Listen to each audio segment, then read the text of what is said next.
Início de um projeto que nós temos bastante tempo trabalhando em Ribadé. O projeto aqui é nome Marche Aruba, lá que nós também vira um projeto que, em princípio, já acaba vivo na nossa irmã isla de Corsou e também na Bonaire. Bonaire é dia para semana, de estudo sabe me inta, mas Corsou tem conhecimento de local que é marche.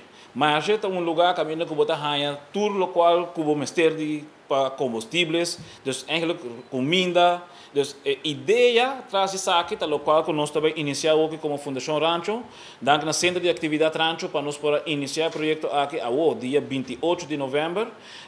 Aqui rato Ginelli lo explica muito mais over com essa aí também está em outro, pero a temática de marche aqui Rancho, marche Aruba, tá para assim aí nós iniciar um processo caminho que nós também põe a comunidade trazer produto no local para a sua comunidade.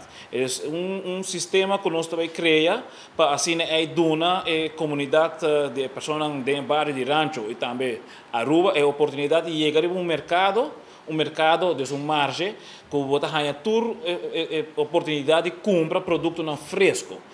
Produto não fresco para aqui, nós estamos papando full desenvolvimento, de maneira de markthalen e também de Schoenderhaven, para nós criar a oportunidade aqui com os locais por vir arriba ao mercado e dona o serviço, o produto local e também tudo local que nós temos para oferecer, tem com souvenir, tem com arte, na diferentes coisas. Então, Marche Aruba também vira projeto que a Fundação Rancho também começa com pronto, Marche Rancho. Pero aí tem a ver agora que é projeto novo que tem a ver com o desenvolvimento econômico rancho. Meu marche na novembro 28 agora que não tem bairro de Rancho, seja Rancho Plaza entre John G. Emanstraat e Vestraat. Então não tem plaza, eigenlijk plaza que está conhecido em boca de pueblo como Plein Chicoco e nós está oferecer eigenlijk nós está oferecer mercado ou marche para dia 28 de novembro.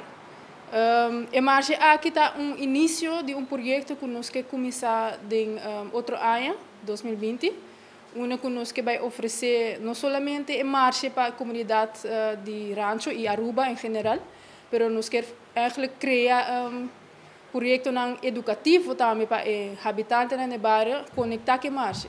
Então, vamos imaginar se nós podemos criar workshop onde os habitantes não podem comprar arte, comprar material de clay, bijvoorbeeld, of artesano, etc. Então, assim não podemos oferecer para a marche, se nós queremos fazer para outra área, turluna.